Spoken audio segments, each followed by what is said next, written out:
நம்ம வாழ்க்கையில மிக முக்கியமா 3 பேரை நம்ம மறக்க கூடாதுன்னு சொல்லுவாங்க.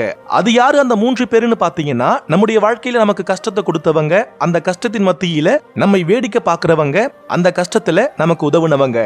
நம்ம வாழ்க்கையில நாம நிறைய பேரை சந்திக்கிறோம். சிரிச்சு பேசி பழகக்கூடிய அத்தனை பேருமே நமக்கானவங்க அப்படின்னு நம்ம நம்ப கூடாது. ஒரு சிலரை பாத்தீங்கன்னா மற்ற எல்லா நேரங்களையும் நம்ம கூட இருப்பாங்க. ஆனா நமக்கு ஏதாவது கஷ்டம் வரும் பொழுது ரொம்ப அழகா நம்மளை கழட்டி விடுவாங்க.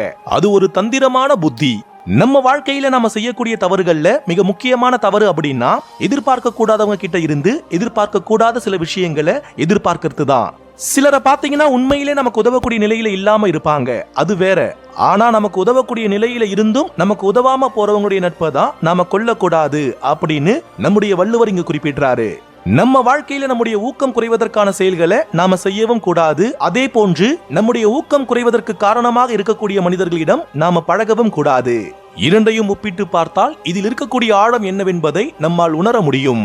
உள்ளற்க உள்ளம் சிறுகுவ கொள்ளற்க அல்லார்கண் ஆற்றறுப்பார் நட்பு. அதாவது ஊக்கம் குறைவதற்கு காரணமான செயல்களை நாம் செய்ய கருதக்கூடாது. அதே போன்று நமது துன்ப காலத்தில் நம்மை கைவிடுவார் நட்பை நாம் கொள்ள கருதக்கூடாது. நன்றிகள்.